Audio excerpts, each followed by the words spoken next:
Welcome to the Web3 Waves Demo Day, where we're making waves in Web3. Web3 Waves Demo Day is bringing the world of Web3 together, where game-changing Web3 startups and founders meet and get working capital from the most ambitious VCs in the space. This event is presented today by RN01. RN01 is an experienced design agency for tech and Web3 brands of the future. You can learn more about RN01 at rno1.com. I'm your host today, Michael Gazudis, the creator of Web3 Waves and the Demo Day, and founder of RN01. A quick note before we begin today, Web3 Waves Demo Day doesn't offer any financial advice, investment advice, technology strategy, or guidance. All commentary during Demo Day by the hosts or guests are their own opinions for the purposes of information and entertainment. We're so excited to be here today. We have a great group of people lined up from all sides of the world of Web3. Some quick intros before we really get into things, just to line up who's here and what that all looks like. From the startup side, we have Gleb, who is the founder of Gametrade. We have Vadim, who is the co-founder of dTelecom. And we have Tristan, who's the CEO of Blockem. On the Web3 investment side, we have Nelly from InMind Capital. We have Brent from Blockchain Founders Fund. And we have Vijay, who is the founder of BitsCrunch, also an investor. And on the panelist side, we have Tony. Tony, welcome back again. Great to have you as a neutral perspective. We're live. Thank you for having me. Yeah. Just so everybody knows, we are live streaming this event today here in Discord as usual, and we'll be uploading and redistributing on YouTube after the event. Please remember to join and contribute to our Web3 Waves Discord community. There's a lot of things happening there where we can get your feedback after this event as well. Make sure that we're continuously building and scaling out all things for the Web3 community. Please also be sure, as the startup side and investment side, if you can, to share your contact info, social handles in Discord, and also within this forum, so that everyone can find each other, learn and grow, and really keep the conversation going. So to pick things up, I really want to start this off by pushing this in the hands of our first founder to give us a great presentation, walk us through what they're up to, how they're making waves in the Web3 space. As I mentioned, our first founder and presenter here on the startup side is Gleb from Gametrade. I had a phenomenal conversation with Gleb the other day. I really love what they're working on. As a previous gamer myself, I wanted this solution to solve problems years ago. And it wasn't there and the timing wasn't right, but it is now. And Gametrade, simply put, is the easiest to use NFT marketplace and social network for gamers. So I'm going to let Gleb get into things, walk us through what they're doing, how they are making waves and changing the game for gamers. Gleb, if you wouldn't mind taking us through it, that'd be great. Sure, thank you. Greetings, everyone. I'll just quickly share my presentation. Everyone can see it?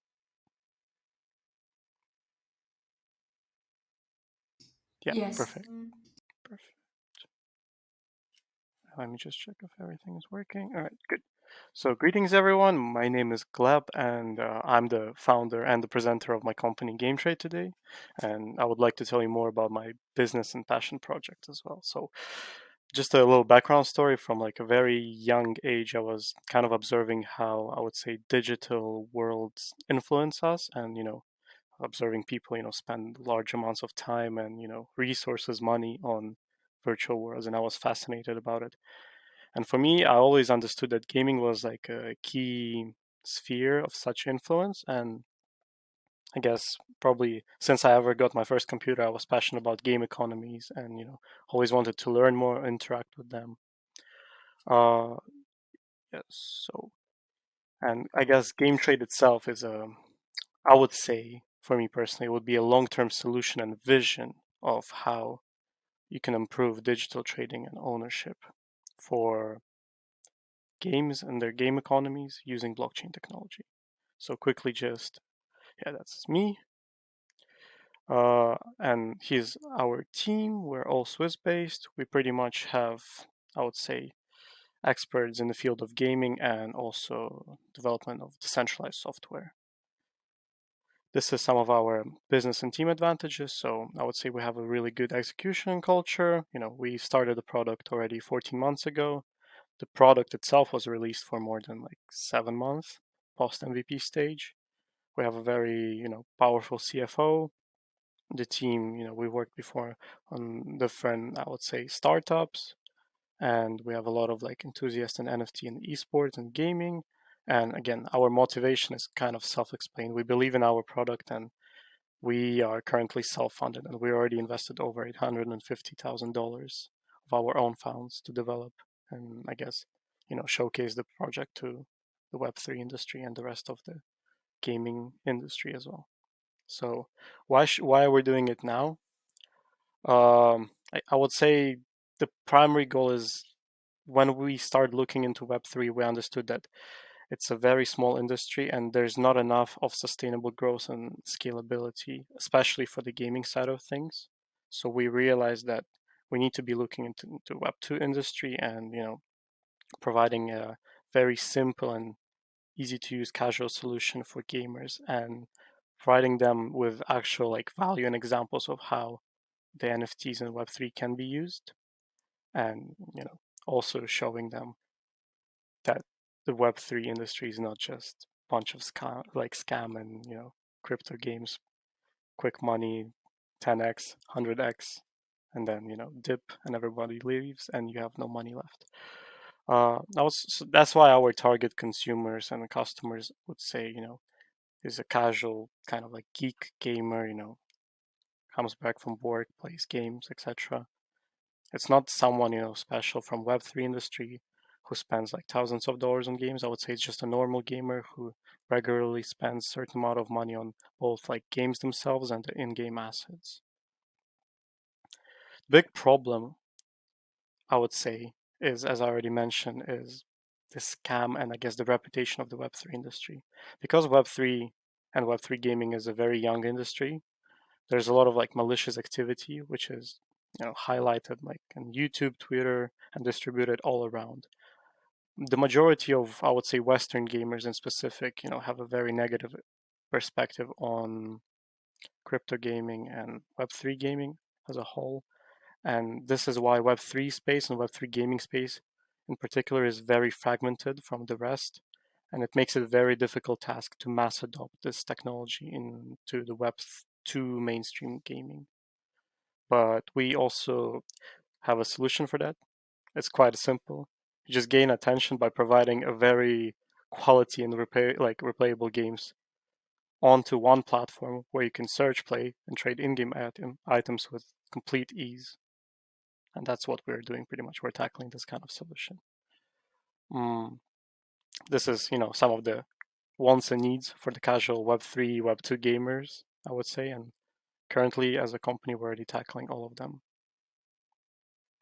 This is our competition. In terms of technological development, I would say we're pretty much destroying everyone. As you can pretty much see. We actually, as an example, recently Fractal, I haven't even put it in the presentation yet, have implemented one of the solutions we've provided, I would say, during our MVP development, which was logging in and signing up through Google to, make the platform more casual. They've only provided this feature, I would say, less than 2 weeks ago. And, the rest of the industries and companies that we are competing with, like either directly or indirectly, they're not specifically concentrated on the gaming experience in itself. They're more concentrated on providing a good marketplace or maybe a Web3 game aggregator platform, but not everything at once. And our next step, I would say, is a growth and scalability. In order to tackle all the Web2 users, we must become a hyper-casual platform for all types of gamers. That means, easy sign-up and login system, which we're already tackling. But, to simplify it even further, we're going to be auto-generating like multi-chain wallets for users. Ability, of course, to use your mom's credit card. So that means you need to be using fiat. It also simplifies the whole process of, buying and selling in-game assets. And, hiding or putting like on the background or behind the stage all of the, I guess, the last parts of like complex Web3 mechanics. Like a lot of people don't even understand how to sign up with MetaMasks, so that's why we're trying to remove all the complexity from the platform. for 2023. And just to quickly mention about the investment, we are currently looking for seed round investment, which will go for marketing, development, and all the administrative expenses. We are doing it in a very traditional way, so we are planning to sell 20% of our company, either as an equity or convertibles. And the reason we're doing it is because we're looking for long-term investors who see the perspective, I guess, the value of such project in gaming overall. And I could quickly just mention our business model. So this is an example of the business model when it comes to marketplace itself, and the transactions fees that we take, and here's all the info if you want to learn more. Our pitch deck is available on our website, and just some key basics of the marketing plan as well. I don't want to put too much info here because there should be enough time for questions as well. I think I'm done. Let me just. Gleb, thank you so much for presenting. And, like I said, you and I had a chance to talk, and I really enjoyed this model that you're building. I think it's unique. And the gaming market, for everyone watching, for everyone listening, for everyone who might tune in later on YouTube, it's massive. If you don't know, Exactly. it's absurdly massive. So I love that you're tackling a solution where you're creating a solution for a problem, I think, in a massive industry that can scale even more as we transition from this Web 2 to Web 3 world. So really cool stuff. I think what's really fascinating about this, just by and large, is that as people are in game, they're able to do something out of game. So you're transitioning them out, but then back in again. There's a good ebb and flow here happening. So I want to open this up for questions. We have a lot of brilliant people here. Which is great. We're all exchanging ideas and trying to fuel this growth. So to start us off, we have Tony as our Web3 expert and panelist. We have Nelly on the investment side, Brent and Vijay. We'd love to get you guys in on this conversation, see what questions you have for Gleb. Sure. Yeah, Brent, please no, go on. No, Nelly. Ladies first. No, I don't want to use my gender to interrupt you. Go on, please. Sure. I mean, yeah, just to start, Gleb, thanks for presenting and going first. At Blockchain Founders Fund, obviously, we invest in early stage startups in the Web3, crypto, blockchain space. We see a lot of companies in this same space, and part of my role at Blockchain Founders Fund is helping our startups with their pitches and presenting to investors. And so if you could just kind of walk me through, it was my first time kind of seeing your pitch, what exact problem you're solving, right? Because there's a lot of startups in the space kind of solving similar problems. And a problem we see even with our own startups is how to clearly present and articulate what exact problem you're solving. And obviously that's going to evolve over time, but could you kind of walk us through exactly what you guys are trying to solve here? Yeah, sure. No worries. Actually, I would say, first of all, the problem kind of changed slightly because the industry is very flexible and, very fast, changing. I would say the first problem we've been tackling since the beginning of the company, I would say, is actually removing the complexity of the marketplace itself. So the first, I guess, thing that we developed fully was the marketplace. And the reason we did it is because of in the beginning of 2021, we saw, Rarible and OpenSea, and we saw how complex of the marketplace they were. Filtering system was horrible, UI was horrible, UX was horrible, and we decided to, if we're tackling gaming, let's at least provide users with a good, design and as well as UX for the marketplace itself. So when we were already developing the MVP and I guess showcasing it, that's the first problem we were tackling, is removing the complexity of the UI and UX itself. I still think that OpenSea is very hard to orientate yourself around. The next problem we've been tackling is, I guess, overall game aggregation and showcase of the quality product to the user. I would say a lot of not even ecosystem, but marketplaces themselves, they're lacking the infographical aspect of things. So a lot of products that they present, there's barely any information about it. I can't really, if I want to buy a certain NFT, I will need to be searching quite a bit to, understand what this NFT does, what's the I guess, utility of this NFT if it's not like non-gaming one. The gaming one is much easier to explain, but at the same time, a lot of other, I guess, specialized gaming marketplaces, they don't have any game pages presented, no information about the game, what stage of the game this is, what genre of the game this is. And for me, it's just, it's a crucial aspect for people to know what items they are buying from what game. Those kind of like need to be together. If you don't present both, you can't really sell either. Yeah. Mm-hmm. And I guess the third, Okay, thank you. And just to quickly finish, the third solution I would say is to overall provide a platform where users could both, just interact socially and economically. Just because I feel like a lot of platforms recently just provide an opportunity for economical interaction, and in gaming, social interaction is as important. Thank you. Gleb, I was going to just echo what Brent said. I think he did a phenomenal job of explaining how we take the complicated, make it simple, really understand what problems we're solving. Could you just, for everybody listening in, just really quickly, just walk us through, if I'm a user and I land on what we're building at Gametrade today, what do I do? What if I go to Tesla and I'm looking to buy a car, I buy a Tesla. What do I do at Gametrade? How do we simplify this for everybody listening? So, I mean, first of all, I would recommend signing in. The way you sign in is there's a button on the right top corner which says sign in. You press once, then you press another time to log in with Google. The reason we're doing Google, oh my God, actually a really funny story. A lady came to me on an expo and she told me, you have Google on your platform? So you're not fully decentralized? That's horrible. People need to have more anonymity and decentralization. But then I was explaining that, a casual user would not even have a wallet to log in with. How can we mass adopt this kind of platform, right? So you log in with Google, and then if you want to, check out the games, you can go to the games section. We present, all the games there.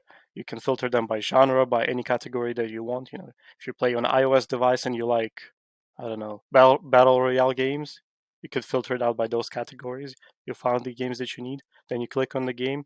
All the information is there. What blockchain it is, what the game is about, the trailer, the screenshots, the devlog. We also, all the devlogs are presented there, on the game page. And then, if there's also a distribution link, so you can press another button. You go either to game page itself and download the game there, or we can also provide executables. So you can just download the game from our platform. After you play the game, let's say the game is good, you go back to the game page. You can leave a review. Other users can read it, and then if you want to buy an item, same game page, go to the store or market, press on the button, and you are dropped onto the game page marketplace. And then if you want to go find another game, you do the same way. It's very, I would say, easy to understand. Currently, we've done our marketing tests, and even users from Web2 quite easily orientate themselves around the platform. Cool. Yeah, that's great. So it sounds to me like you really can buy and sell within this marketplace digital goods, essentially for digital currency. So it's a really simple way to, get onboarded to a game I love as a user and be able to buy and sell different things for digital goods, digital currency, right? Yeah. Is that kind of it in a nutshell? Sounds like. Yeah, exactly. That's the main aspect. Sweet. And everything is around it. Yeah. Very. Yeah, no, I love it. Nelly, want to bring you in. Tony, you as well. Would love to get your feedback, questions, ideas, anything else here.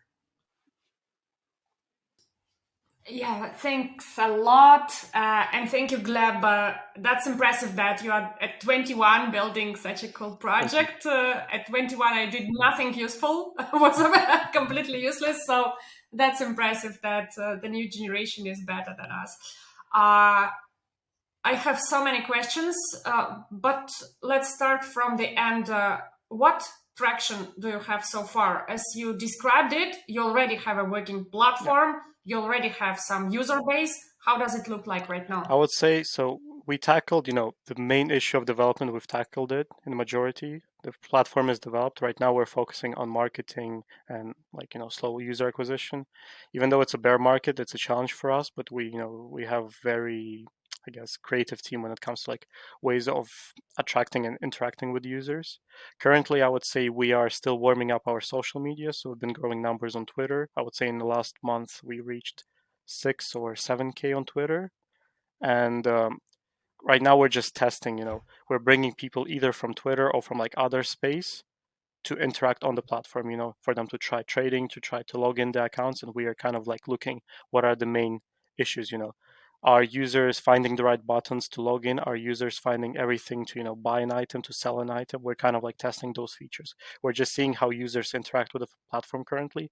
I can't say that we have a very big traction right now. We have a very small turnover, but even with such a small turnover, we're already in the top 100 marketplaces on DappRadar, which is very funny. That showcases how, I would say bear market affects the whole industry. So yeah, I would say we're in the middle of tackling user acquisition. Yeah, but you didn't answer my question. So how many users do you have on your platform right now? Does not matter if it is 10 or 10,000. Yeah. If you go on a people's page, you would be able to see the exact number. I would say I think it's around 350 or 400 users currently that are, have an account on the platform. Yeah. Okay. Okay, that's a good start. Then another question. So if you're working like a game, Web3 games aggregator or marketplace for these users, how do you bring the games? I mean, is it you do it without interacting with the game founders, with the management teams, or you are bringing them as B2B model? We're doing it both ways. So one of the ways we're doing it is we obviously interacting with the game developers themselves, the game founders, and creating, I guess, official partnerships with them. The problem right now is a lot of games are in development, so it's kind of, we have a lot of games, I guess, that we're talking to, but they're still in development, so we can't fully present them on the platform. Another way where you can do it is because the whole space is decentralized, as long as the game says, because the sphere is decentralized, I guess, we are able to showcase the games we are not even officially talking to right now. And usually it's no problem for those games because, if we bring extra traction for them it's only going to be a positive thing. So we're kind of tackling it from both sides because you can't, it's kind of like a chicken and egg problem. Users would want to have games and games would want to have users. So we need to be tackling both at the same time. It's a very hard solution to crack, but there's ways in between that you can do that. And you do not have your tokens, right? No. Your business model is more like Web. We do support other game tokens, so you're able to buy other game tokens with cryptocurrency on our platform. There are such features available for our loyal partners, but we ourselves do not have a game token yet. That's correct. So not a question, but a feedback here. So first of all, in your competition slide, I would recommend you to check the market a little bit more in detail, because I promise you there are a lot of startups that are trying to build something like Steam for Web3 games, Aggregator for Web3 games. So much more than you mentioned. Of course, I know all about them. I yeah. just couldn't put all of them in one slide. Sorry. Okay. Okay, yeah, of course you can't put all of them, but I think that the factors that you mentioned there, you mostly focused on features, and that's, you can't compete in features. It's typical mistake of startups. More features don't make you more competitive. I think other investors here will confirm it. The most interesting part maybe here is that other startups that are building aggregators of Steam for Web3 startups, they are also tokenized themselves. So they have their own tokens that partially compete with projects tokens. And there is a conflict of interest, kind of, because to attract games who want to launch on their platform, they need to have a huge community already ready inside there. But from the early stages, they don't have this community, and they need games to share their community. So it's like chicken and egg problem. But we could discuss it separately. Another thing that your pitch, I was confused that maybe I didn't understand it because I listened to you with attention and were not disturbed by anything. But I didn't understand from your pitch what you are doing. And when Brent was asking about that, I thought that maybe it's not only me who did not understand it. I mean, I saw your pitch uploaded to the documents by Web3 Waves, and this is different pitch deck. So you probably changed it for the public pitch, but today in the public pitch, you mentioned everything, your team background, where you are based in Switzerland, and why now, and everything, but you forgot the most important part, what you are doing actually. And it was lacking in your pitch. So please consider it for the next time. Yeah, I probably will shut myself up and let Thank you for the Tony feedback. No, say no worries. something. Yeah. Oh, it's great feedback. Not a problem. Yeah. Tony, I just want to say I love your digital couch, by the way, to break this up, in the background. It's I want to hop on it. I mean, Oh, thanks a lot. oh yeah. I never had a chance It's to very play it before, comfortable. so yeah. I'll just say, Gleb, so I see definitely the problem you're solving. What I would say, I'm not going to pepper you with a bunch of questions since I know we're limited for time as well with this too. Other founders to get through. But one thing I will say is what I really liked about this and what I found is some struggles is, as a Web3 gamer, what other games are Sorry, I'm available not for me sure to I'm play, able to right? hear And Tony right how now. I find games right now. Can you guys hear me okay? I Yeah, hear I you can. very well. Yeah, I can hear you very well. For Yeah. some reason, Okay, everyone I else cannot can? hear Tony on my computer. Okay, I'll hold off on my comment or someone else can relay it. What I like the most is how we can have multiple different gaming projects in one platform. So now we enable more collaboration across the different projects. People don't just play one game, they play multiple games. And that to me is where I saw, like, if you're going to have a bunch of people who want to discover more games, that's very appealing to a project because the challenge right now is how do you bring a Web 2 to Web 3? And they don't want to come because they have all the other stuff to set up. There's too much friction. So that's why I wanted to communicate.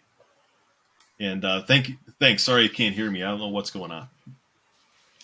We'll trickle back. Thank you, Tony. This is great. Vijay, can you hear Vijay on your side, Gleb?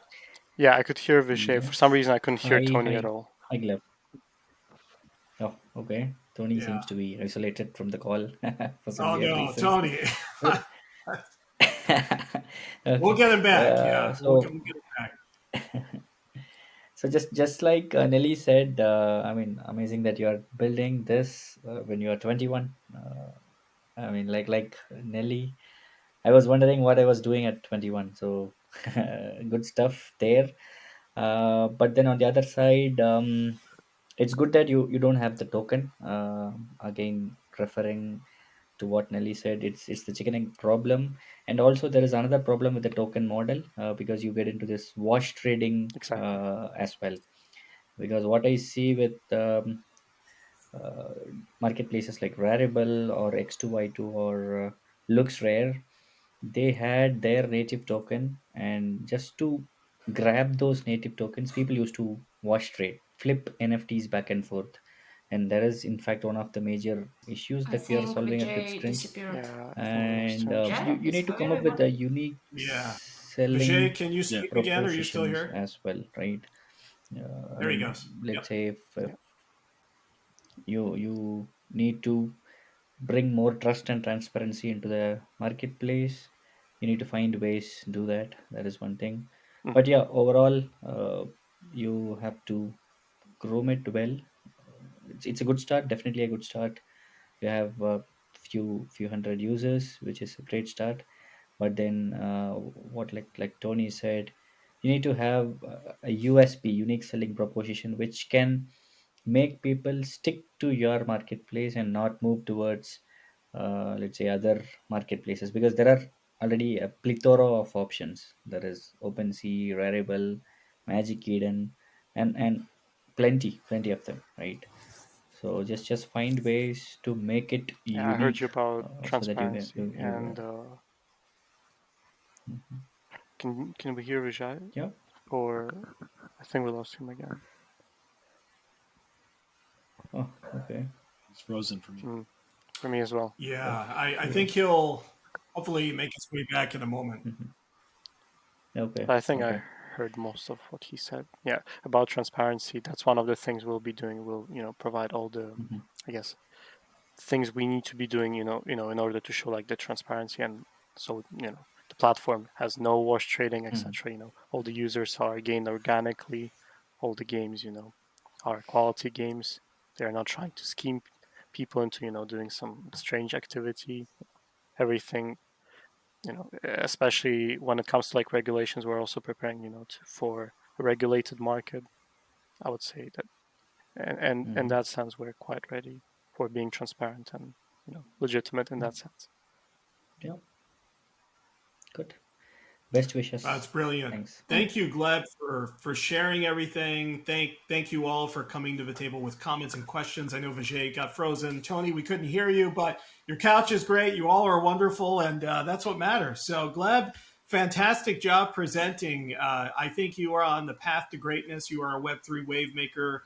You're on your way, and we support you 100%. And I hope that from this, there'll be some great relationships that you gain, and our audience, our community can get more engaged with you as a user, as somebody that's part of your platform, and wish you all the best here. So thank you for this presentation. Nelly, before we jump to the next presenter, did you have something else to add? Yeah, I just wanted to say to Gleb that feel free to catch up with me later on, since we have a couple of portfolio companies that I think would be quite useful for you to talk with. They are in the same sector, but not competing with you, and it would be beautiful potential collaboration. For sure. Thank you so much. Thank you so much. Brilliant. Well, I want to transition, if we can, to our next presenter, which is Vadim from dTelecom. Vadim, we had a chance to speak earlier this week. It was a wonderful chat. I'm really excited about what you're building at dTelecom. Just by and large, you're building, a decentralized communication platform, which is definitely cheaper, safer, more autonomous than Web2 competitors. I'm not going to steal the show from you. So if you want to tell everybody about what you're building, that would be great. And kind of walk us through that flow and help us gain more insight as to how you're making waves in Web3. Thank you. Hello, everyone. My name is Vadim. I will share my presentation.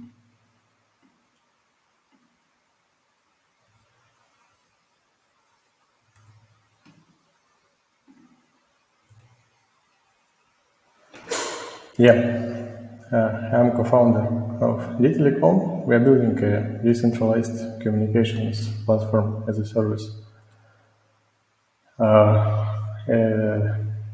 About problems and solutions, current communications platform as a service, all existing are centralized. It means that there is some risks related to centralized organizations, such as whole server infrastructure controlled by single entity, by a single company, content and user data could be monitored, and censorship. Sometimes it could have some complex KYC and KYB procedures. Actually, providers own their users' data. Sometimes it's difficult to migrate from centralized services. And the most important thing that all these companies operate closed code base, so nobody actually knows how it works inside. So we offer another approach. It's decentralized. we are building everything open source. Data belongs to users, and all these things. What is a communications platform as a service? How could it be decentralized? We offer a network of nodes combined. This network communicates using blockchain, uses smart contracts, and everything is secured by our token for payments and communication between clients and providers. As a communication platform as a service, we are going to provide different services such as WebRTC service for real-time audio-video calls and conferences, voice over IP, instant messaging, verify services, phone numbers, cloud storage, and more. Right now, actually, we decided to focus on WebRTC because, according to researchers, WebRTC market is growing right now, and actually, this market is less regulated right now than voice over IP, for example. At the same time, we see growth of crypto users. We see a lot of data breaches in news. About our existing competitors, it's companies like Twilio, 1H, Agora.io. They have about the same conditions, prices. We're going to offer decentralized service with lower prices, and at the same time we're going to accept crypto payments and fiat payments. Same time, our potential clients for WebRTC services right now is some Web3 services like metaverses. And existing Web2 services for remote collaboration work, remote offices, video conferences. Right now we have partnership with a Web3 startup. We're building a Web3 CDN for company Metapacks. They are going to provide video streams from glasses to anyone, and they have some tokens for payments. About our business model, we offer decentralized infrastructure. It means that all servers owned and managed by a community. We are going to build a decentralized autonomous organization to control all these things. It makes possible for us to reduce capital and operational expenses and increase service quality and security. It's B2B SaaS. Our clients will pay for WebRTC services. Miners who operate nodes will provide the service, and we offer for node owners fixed money. It's up to 15% APY for network uptime. All the rest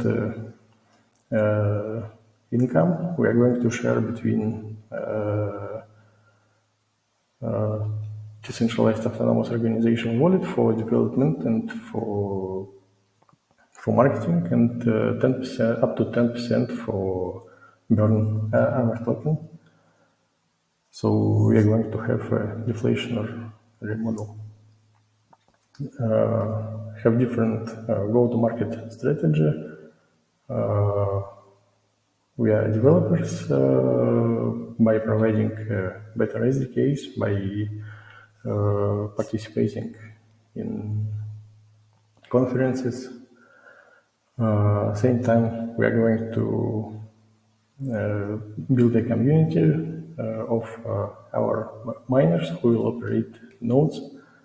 And the main strategy for clients right now is Web3 companies, metaverse games who need real-time audio video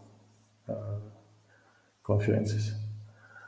Here we have a more detailed explanation how it could work. To build a network, we need to get some miners who will buy our token, rent server, install our open source software, stake our token, and this node will be available via smart contract for providing services. On another side, we need clients. These clients need to integrate our SDKs into existing product. We are going to build different SDKs for with the same interface for existing right now in the market. Client should top up a balance with crypto or via bank transfer or card payment, doesn't matter. So clients could be from Web2. And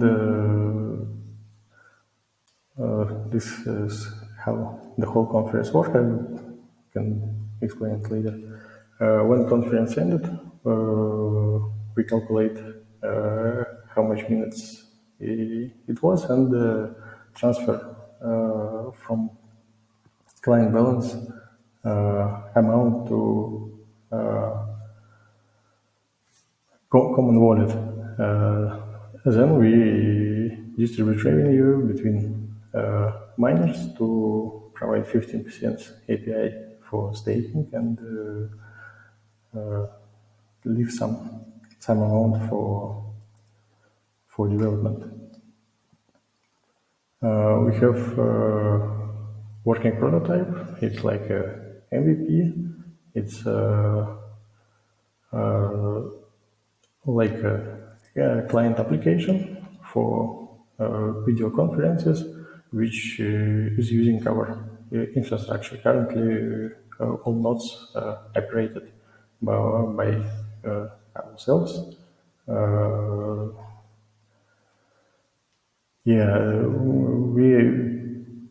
Right now we're building on near blockchain because of low block time, low time to finality time, cheap transactions, and high transactions per second amount. Here, our roadmap, I can tell more details. We have Economies here.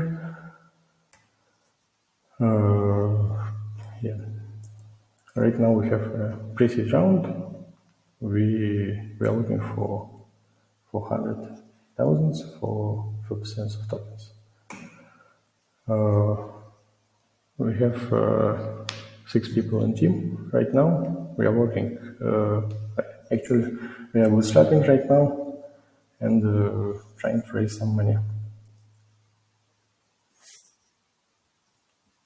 Cool, Vadim. Well, thank you for walking us through. There's a lot of great information here. I mean, I feel like we have digested a great deal of detail. So thank you for walking us through the specificity behind what you're doing with dTelecom. And now let's, if we can, transition into some questions, which I think can expand that a little bit more. So I want to bring in everyone here we talked about before, Nelly, Brent, Vijay, on the investment side, Tony on our panelist side, just to see what everybody thinks, what questions we have for Vadim to keep it going.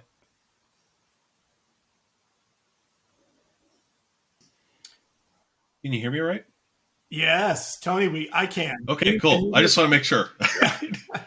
All right, I got a question for you, Vadim. When I just looked at everything in general, especially on the tokenomics side, that's one thing I pay very close attention to, and I just want to bring to light something that I think you guys should look at is what you're offering to the public. Okay, then when you look at your staking at 15% and your public is very low float, you're going to have a lot of volatility, and that staking is really going to create some selling pressure for you in the long term as well. So those aren't people adding liquidity. Maybe when they buy the token, but they're not adding liquidity when they get the staked. So things like that, I would encourage you to kind of map through those details. I'm one who suffered a lot of pain in that area myself personally. That's why I'm sharing this over to you. My question, though, also with this is like, when it comes to like infrastructure, is it really just a node that's needed, or is there any like physical equipment or something like that? That's well, your telecom companies, I know that they invest in a lot of equipment too. I'm not sure all what's involved, but what does that look like as starting this thing up as like the kind of the cold start of this? That's what I've kind of heard is kind of a question in my mind is what's needed to start this whole thing?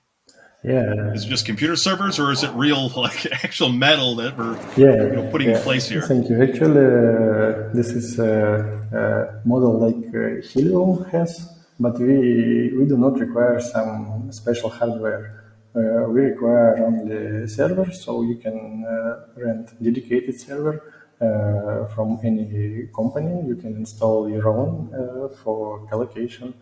So it's just regular server.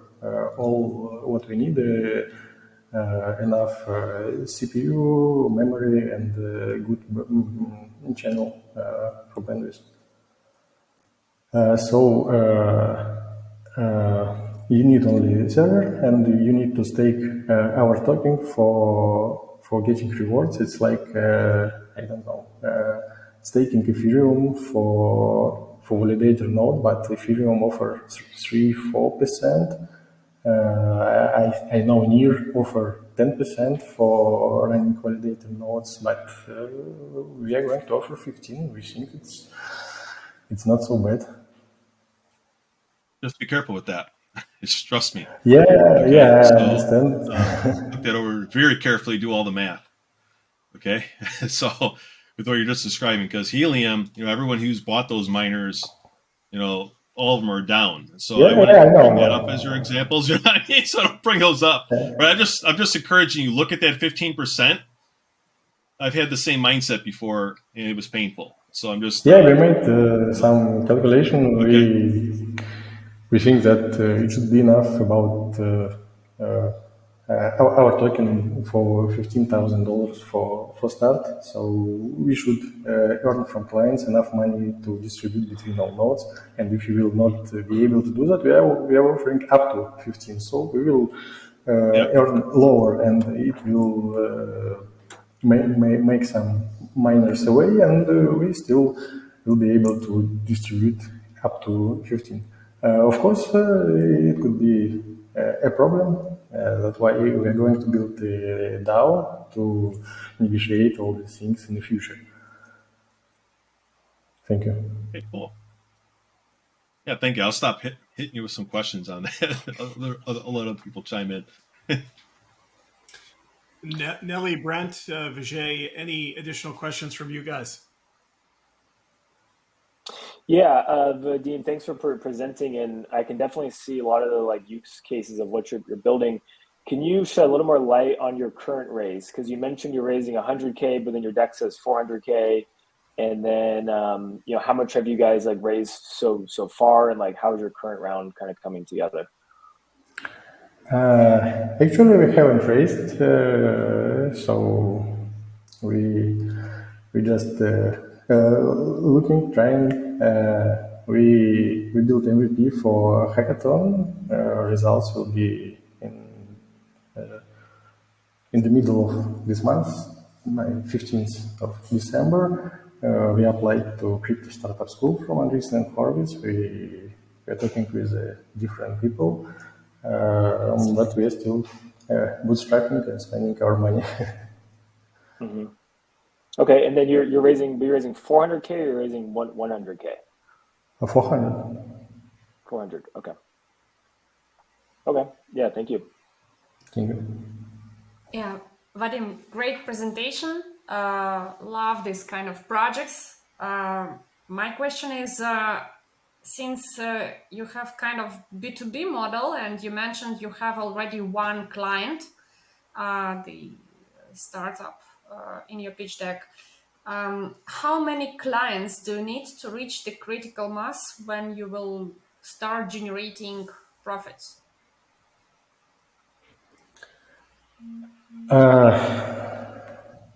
What are prerequisites for your profitability? It depends on clients because we can find 10 startups and we wouldn't be profitable. At the same time, we can find 5 or 10 medium-sized companies. We have some negotiations with another one company for partnership. They offer us traffic from free users, they have paid users and free users. They have 2 million minutes per month from these users, so it's not a big numbers, but it's already more than a startup. So I don't have exact numbers right now because it depends on size of companies. Okay, are you stuck with near blockchain or are you planning to go multi-chain? We use blockchain just for make billing to interconnect clients and nodes. So it's like internal thing. We can build on different blockchains. We cannot build on Ethereum because of different limitations, of course. We can build on maybe on Solana. We didn't try it. We can try some modern stuff like Sui or Aptos. We talked with Ton, the open network. We have some actually working prototype. So we are not locked with NIR. We built MVP for hackathon, and NIR is good for us. The best solution for us is to build our own blockchain. If we will get enough miners, we will have a good community to support it. And since you're raising now 400K, if you raise tomorrow 400K, what you can do with this money? We can offer all our team members start working full time and build production ready solution for our first customers in 2-3 months. So in, let's say 3 months, in 1 quarter, you will be able to onboard a limitless amount of clients. Yes. Technology-wise, right? Yes. Okay. I'd love to catch up with you after the session. Thank you. Very exciting. Yeah, great questions, Nelly. And Tony and Brent, of course. Vijay, what other questions might you have for Vadim to keep things going here? No, I feel, the inconsistency what Brent said. The ask was 100, but then on a deck it was something else. Whatever it is, I feel that either 100K or 400K could be a little challenging for you to come to a working product. That is my take. I'm not sure how far you are into this journey. And another comment, this is besides what you have presented. I want you to present with even more energy, uh, because pitching is an art, and I want you to repeat it n number of times, and it's like a golden opportunity that you get to interact with VCs or angel investors. And no matter how many number of slides you have, I would advise you to take less slides, probably 6 to 10. That's the ideal number that you can take to the presentations. But you should have a grip. You should actually own the session. You should present it n number of times, repeat it, face a mirror, do the pitching. It comes with practice, and it has nothing to do with the language. Even I don't have an excellent fluency in English, but it has to be the energy levels. I meant, I mean, don't get me Yeah, wrong. It is nothing against you personally. Just saying that bring more energy into the pitch, so that yeah, sure. people will be more Thank you. into it. And Yeah, Vadim, and actually you're just a technical founder, right? You're a CTO at Yeah. dTelecom, yeah? That's really cool. Great. Brent, please go ahead. Yeah, just add on that point, VJ. That's a really good point. And also, as a venture capital firm, like most people, I think conventional wisdom thinks you have to pitch slide by slide. You really don't, especially when you're pitching to a VC, right? In the event you get a referral to another VC, they're already going to kind of see your deck. So you really want to spend those 3 to 5 minutes hitting the high points. Like one thing you really can't put into your deck, but that's really powerful for a pre-seed and seed company is your founding story, right? Like, why did you come up with this product? What made you want to start this? Did you quit your job to start this project? That type of storytelling, it's hard to put into a deck, but from a VC perspective, we really want to hear that and how you and your partner started working together. So there's something to think about. And I would also like to talk to you as well, afterwards too. Thank you. Vadim, you got everybody excited. They're jumping up digitally. I see them off their chairs. It's happening. But I I love what you guys said. Everybody here brought great points to the digital roundtable here. And I think at the end of the day, it's about your passion. It's about the human element that we all bring to this, because we're building and shaping things together for us all. And that's what really matters. So this has been phenomenal. I love the exchange. The energy is happening, and it's been great. Vadim, if you wouldn't mind, of course, we're going to have follow-up emails here with everyone from Nelly and Tony and Brent and Vijay. But if you can drop any information, and equally on the investment side, the panelist side, feel free to exchange any info you like too, just to make sure we get those connections happening. That'd be great. Wonderful. Thank you, Vadim, for that presentation. Really appreciate it. A lot of information. It's fantastic. So to move on, for our last presenter, I want to bring him into the mix. His name is Tristan Larson. He's the CEO of Blockem. Tristan, first and foremost, I love your suit. I got to tell you, I feel underdressed here with your sport coat, and I could tell you like to read. So kudos to you for that. It's great. Yeah, I appreciate that. My friends call me suited because I wear a suit literally every day, but VCs typically don't like that because Peter Thiel said don't invest in founders that wear suits. But I'm actually I'm the business development founder. I'm not the technical founder, so you can give me a pass. My co-founder has Cheeto hands when we talk to VCs. So and he wears a black T-shirt. So this is wonderful. Yeah, I like that you're dressed to impress. It's really exciting, and just high level. I know you guys are doing some really exciting things, and you're going to share this way better than I can. But you're really building at Blockem the most advanced Ethereum anti-scam detection software on the market.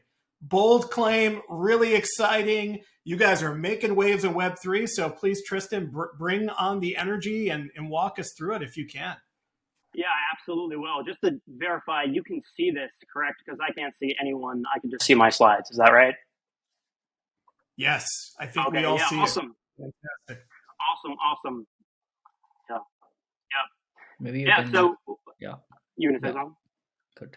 Yeah. So on November 11th, you guys probably remember this. A company filed for bankruptcy, and $8 billion was stolen by a crypto fraudster.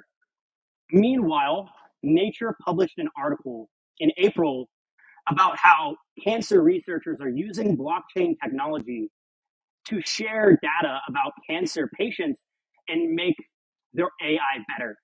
Meanwhile, 30% of Nigerians are using some type of crypto because it's easier to use than their existing banking systems. Now, in order for us to create a better future with Web3, we first have to understand the problem. There's a pretty large risk of a future with increased centralization, less privacy, and a lessening of individual rights. And in order for us to mitigate that future, we need to build the infrastructure for a decentralized internet that enables mass adoption. And that's what Alias aims to do. It's like Bill Gates said, people overestimate what they can do in 1 year, but underestimate what they can do in 10 years. So over the next 10 years, what we aim to do is to eliminate scams, improve the user experience of Web3, and create real-world value using blockchain technology. And the first mission to accomplish that goal is to eliminate those fraudsters. And that's bring 1 billion people into Web3 by eliminating socially engineered scams, which according to research make up 95% of all crypto scams. Now, the way we're doing this is with a trust ecosystem. So the way Blockem works is, number one, it's a search engine. You can type in someone's wallet address and then get their trust score from 1 to 100 and determine how trustworthy they are. The other way is we block scams in real time when you click the mint button on that NFT website, because Blockem intercepts MetaMask or any other type of wallet on the Ethereum blockchain and gives you the trust score before you mint that NFT. And the third way is with our wallet profiles. And wallet profiles are like Instagram and Etherscan had a baby. It's a beautiful profile you can create with your trust score. You can compare it to a media kit in Web2, where you can showcase your Web3 identity, all your assets in a beautiful way, while following and engaging with other profiles. And these three products together make up Blockem's trust ecosystem. Now, Blockem has saved $970,000 since we launched 2.5 months ago. And there's three main use cases for Blockem. Number one is to share your profile, build trust, show off your assets, and gain status in Web3. Number two is to follow and engage with other profiles. Number three is to block scams in real time or decide yes or no to buying a digital asset or sending crypto. I personally have been scammed out of $40,000. One way was a YouTuber impersonated another YouTuber, and it was an entire mess. It was an amazing scam, but if I would have had Blockem, I could have typed in that wallet address into Blockem, saw that they had a 17% trust score, and said, you know what? I'm not going to lose this $9,000 I'm paying this person in order to advertise our NFT project, which is what I was doing at the time. Now, Blockem has a very strategic strategy for getting users, and we call it Blockem's strategic funnel. The problem with an extension or any type of security tool is it's very boring, and it's not something that's easy for people to like grasp onto. They have to have a lot of trust for you. So what we do is we use our profiles, and our profiles act as a first foot in the door to get users into the extension. And since we actually launched profiles, 20% of all people who download a profile end up getting the extension. And our customer acquisition cost has ranged from $3 to $6. Right now it's $5.15 with Facebook ads. And it makes it a lot easier to get a user for our extension. Now, the way we actually trust score, because that's of course the question, is I'll use a home defense analogy. So there's three types of layers here. There's blacklists and whitelists, which is a list of scams or known good projects. We call that a baseball bat. And then there's a video doorbell, which is transaction simulation. Exactly what it sounds like. You simulate the transaction before it happens. So for example, I know that this wallet, or I know that this contract is asking for all my assets in my wallet. So we let you know that before you complete the transaction, so you know if you're actually getting what's advertised.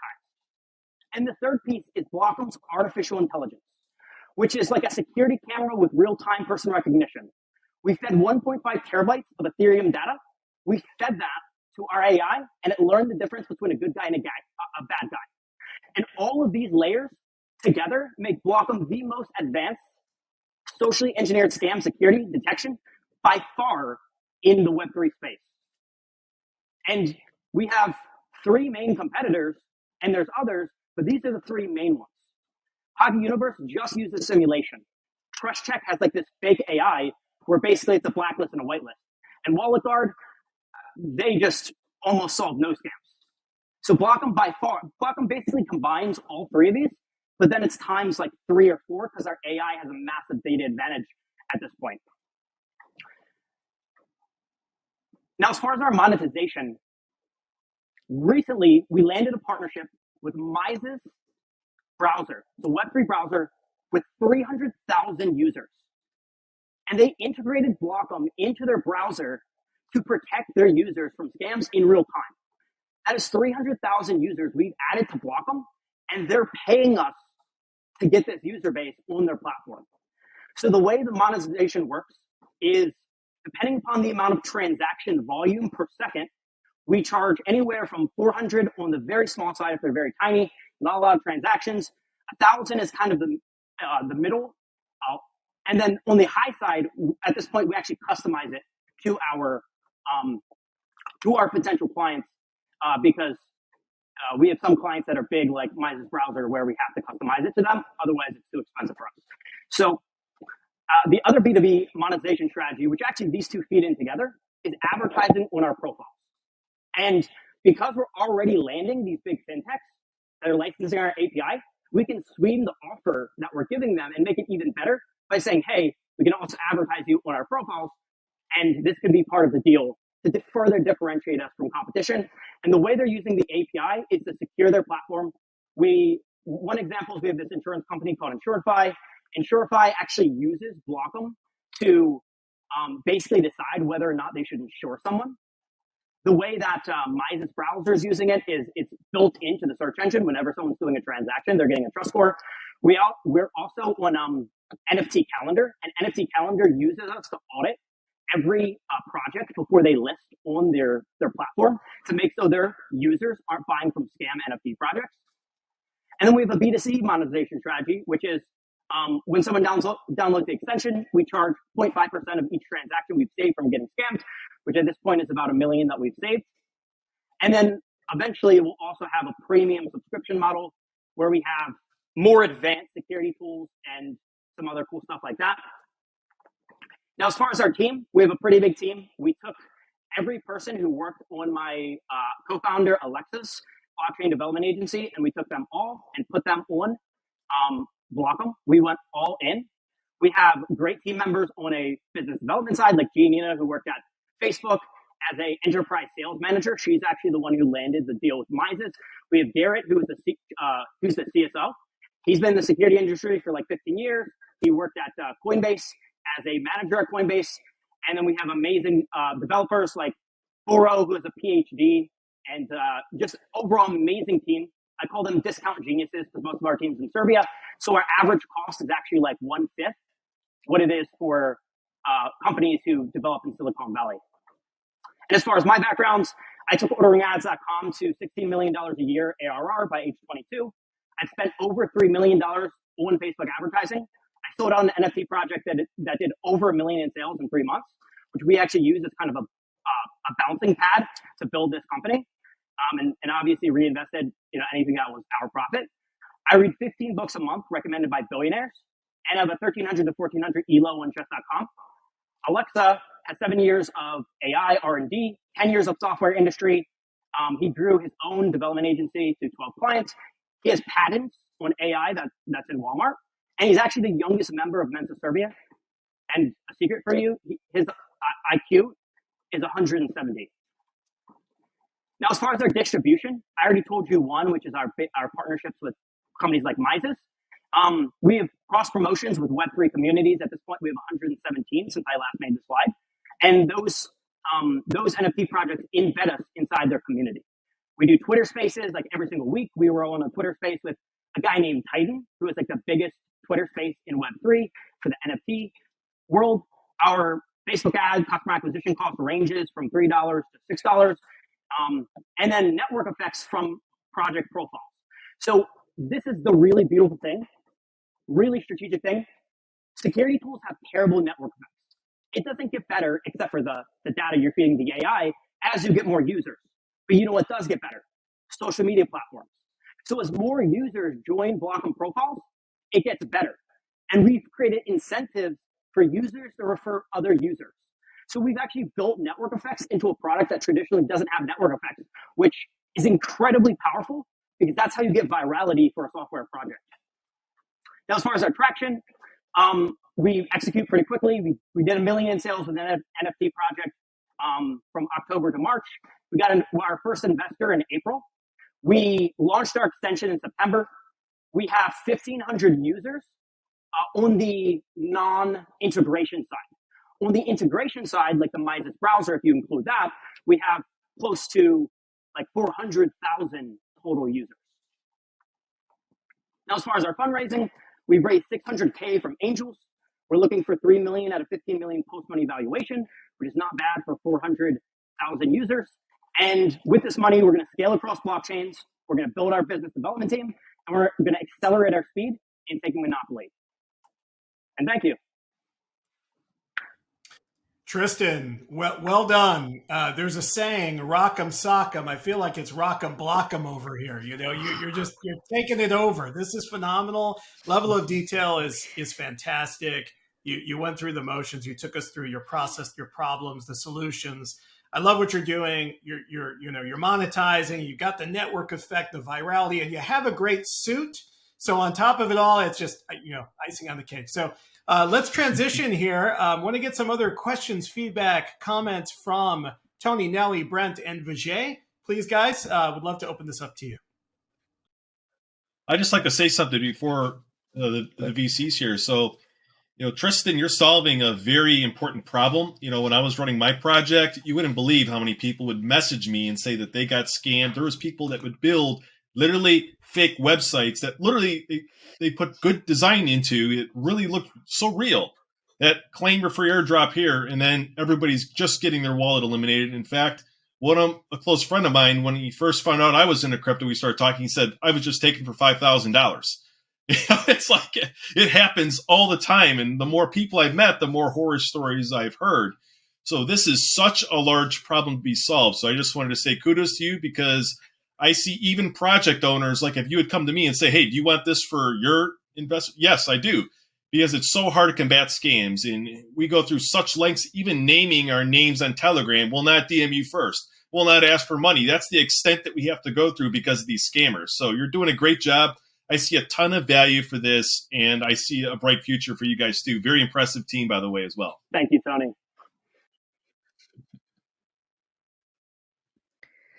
Good. I would like to follow up with what Tony said. Great job. You are solving an important problem. And I could see some relevance to what we are building at Bitscrunch as well. So what we are solving is we are preventing NFT scams in a way. And then we are also backed by some of the leading players like Coinbase and Animoca, Chainlink, and Polygon. So definitely the big names would be interested in hearing what you have built, what you're building. And when it comes to AI, I have a question. So what's the accuracy of your model? I mean, let's say if I come in with a wallet, and if your model detects my score as 17 out of 100, and if that is a false positive, what are the chances so the accuracy right now being is a false 96%. positive? And the way we got that number is by testing the blacklist and the whitelist and seeing how we rank the blacklist and whitelists. So we test the AI on the blacklist and whitelist, and we say, okay, well, this is a known scammer. Blockem gave this 15%. Okay, great. Next one. Going down the list. And it's 96% right now. We think we can get it to 99 by the beginning of the year. Yeah, I mean that's the issue with the AI.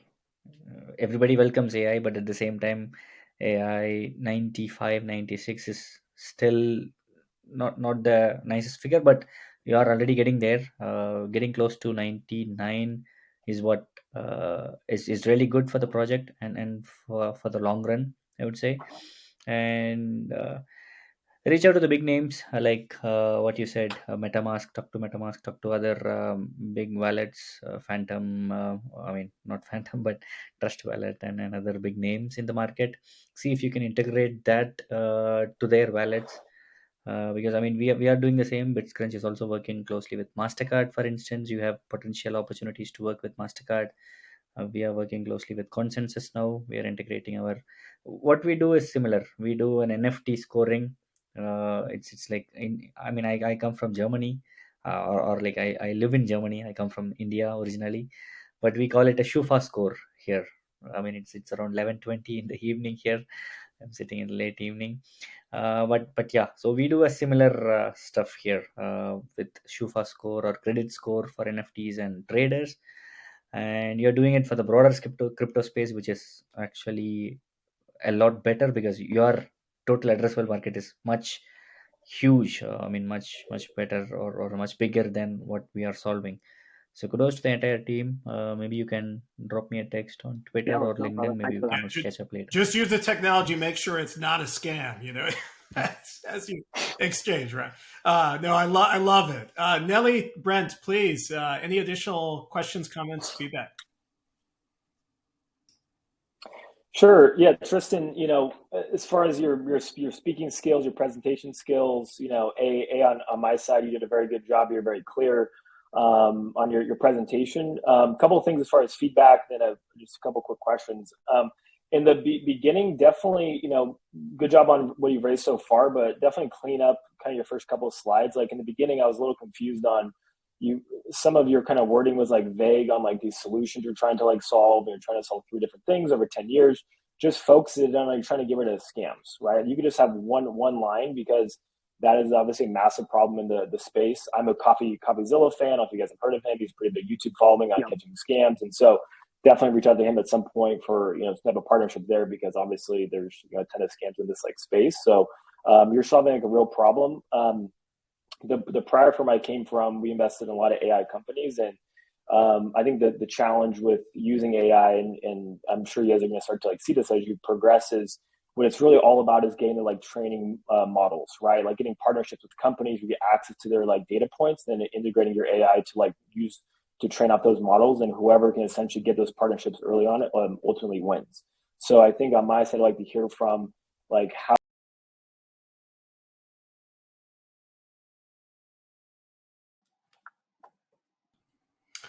I think we had a small interruption there. Can anybody see or hear Brent? Nope, he's gone. Okay, he's coming back.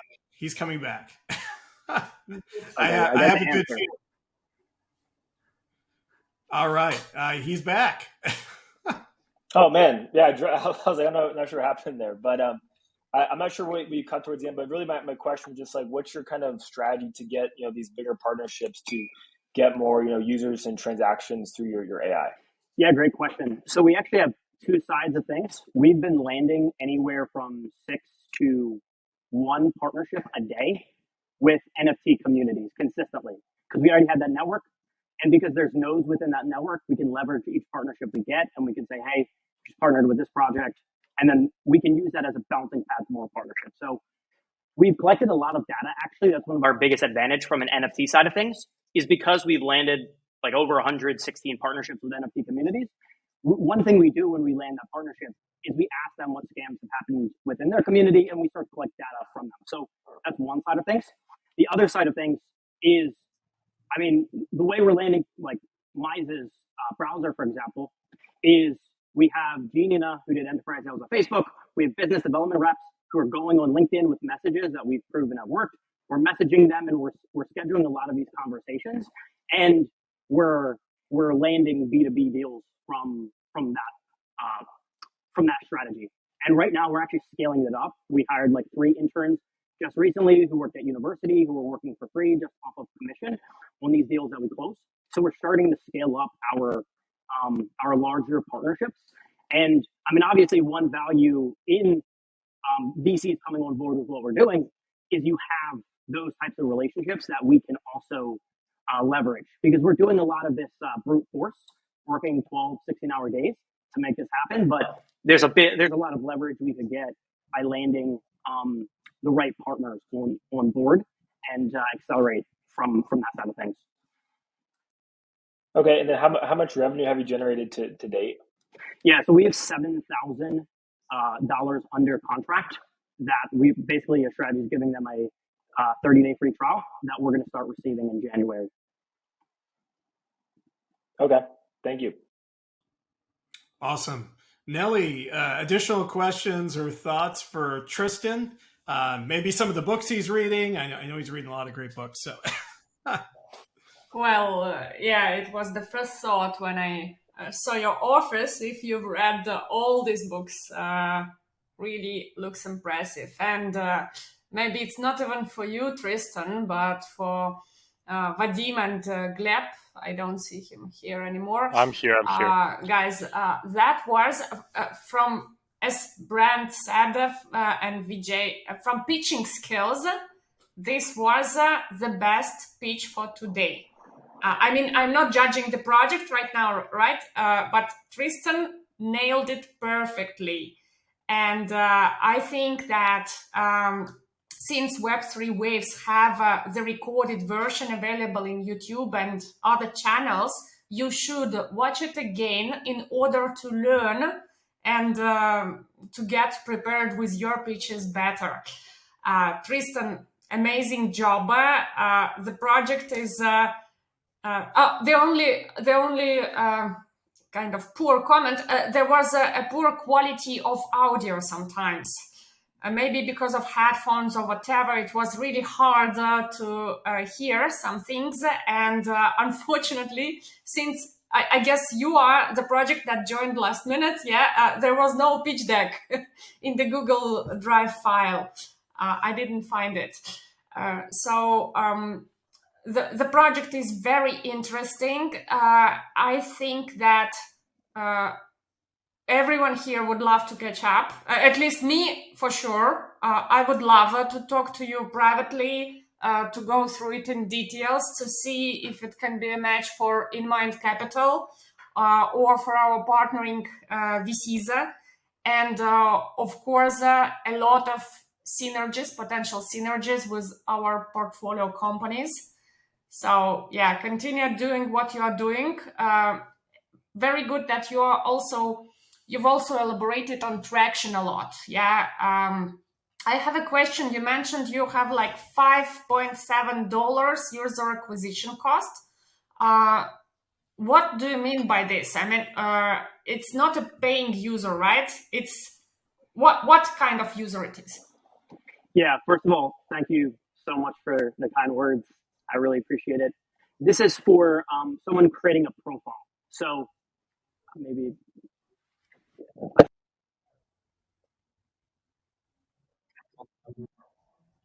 Oh, finally.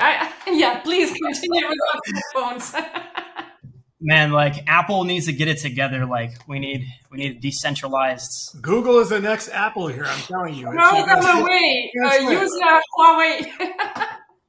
Yeah. So to answer your question, that's someone creating a profile. So what we're doing is we have a Facebook pixel installed on the landing page. Like my background's Facebook ads, so like I've spent a lot of money on Facebook. I know I'm really good at it. So we're running ads to the landing page, and we're tracking how much it costs to get a sign up for Blockem profiles. So it's $5 customer acquisition cost on creating a profile, and then 20% of those people end up getting the extension. So the extension, it's like a $25 customer acquisition cost. I guess you can think about it that way. Maybe it's not. Maybe it's less than that if you actually do the math. But yeah, so like that's what we're tracking. Mm-hmm. Okay. Do you know Cyrus Foundation? No, I don't. Okay, we need to introduce you. They've made a decentralized digital identity with the modem, internet modem that lets users in the internet and managing their own privacy for ads, etc., etc. They have quite a huge user base, and I believe that it could be also a good partner for your GTM. Would love to talk with you in details. Yeah, absolutely. Let's do it. And Michael, Rakesh, I mean, if I had a hat, I will need to eat it. You have such an increase of quality of projects.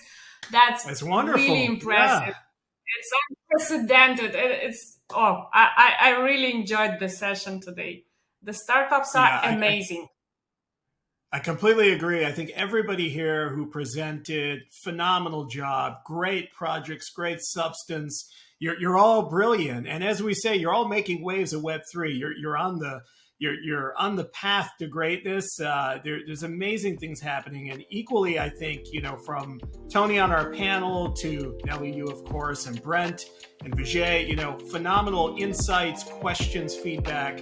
Obviously, you guys are your wave makers on the investment and panelist side. So we truly appreciate everything everybody has brought to this today. As we wrap up, I know we've gone a little bit longer. We appreciate you being here, but any other final questions from the venture side, the investment side, and or Tony that we'd like to bring up for any of the startups here? I'm not sure if Gleb is with us still, but anyone else who's still with us right now would love to get any final questions.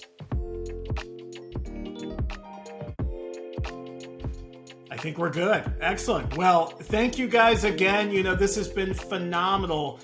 Really enjoyed everybody being here today, the energy, the opportunity. We're going to continue making waves together in Web3. So please follow up. This will be recorded, as I mentioned, distributed on YouTube. We're on Discord at Web3 Waves.